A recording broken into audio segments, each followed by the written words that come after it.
It sends a very strong signal that the United States is pleased with how he's leading the country.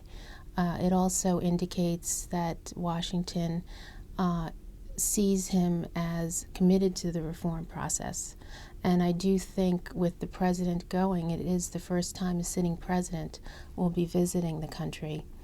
It will help to boost that reform process and, of course, help to boost President Thein Sein and his government.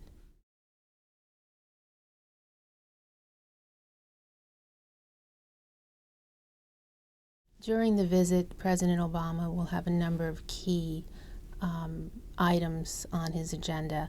I think first and foremost, he is going to push for resolution of the ongoing violence in Rakhine State, where we've seen clashes between Buddhists and Muslims resulting in dozens of deaths now.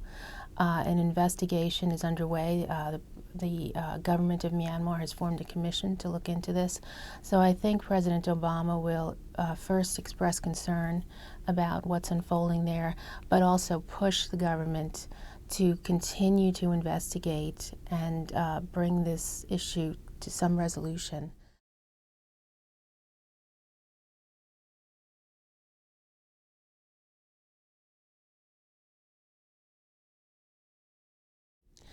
Well, I think a key purpose of this visit is, of course, to bolster the reformers, including Thein Sein. But beyond that, the president will also be meeting with Aung San Suu Kyi and other leaders from the NLD, the opposition group in the country. He will also meet with civil society representatives. So I think the goal here is to meet with a full spectrum of voices from the country in addition to government. I think that's very smart, and I think it's exactly what the United States should be doing, is building relationships with various sectors within Myanmar, and especially civil society groups. And this will allow them to have a bigger voice and shore up their presence in the country as well.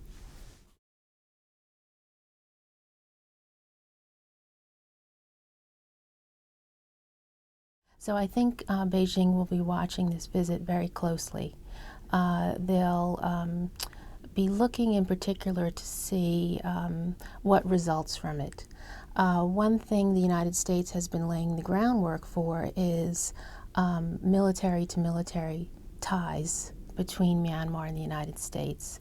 I don't know if that will come to fruition with this visit, but certainly I think they're moving in that direction, and this, of course, will irk Beijing. At the same time, on this visit, the president will visit Thailand, a long-standing ally of the United States, and Cambodia, which is also significant. It's the first time a sitting president will visit that country.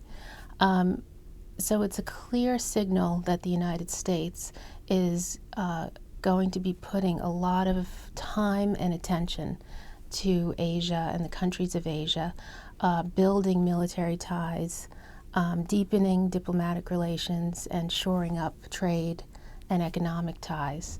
What this means for Beijing, they will likely see it as a very strong effort to counterbalance their influence in the region. And I do think one of the key challenges facing President Obama in his second term will be how to manage the relationship with Beijing, which, after all, is arguably the most important bilateral relationship for the United States, and at the same time carry out this very expansive policy towards Asia. So that is going to take some diplomatic finessing to make sure both roll out in a way that serves the United States' interests.